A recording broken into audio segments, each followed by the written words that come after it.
नमस्कार, मी आनंद कर्वे नेरळ.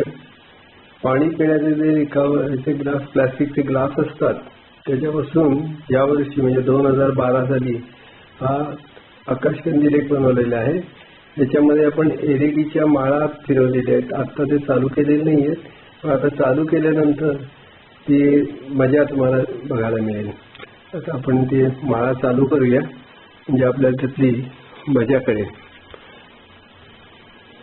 आता सध्या त्याच्यात माळा चालू केलेल्याच नाही आहेत आपण. आता आपण त्यातल्या माळा चालू करू आणि मग तिथली मजा आपल्याला दिसेल. आता आपल्याला खूप त्यातली सुरेख मजा बघायला मिळते.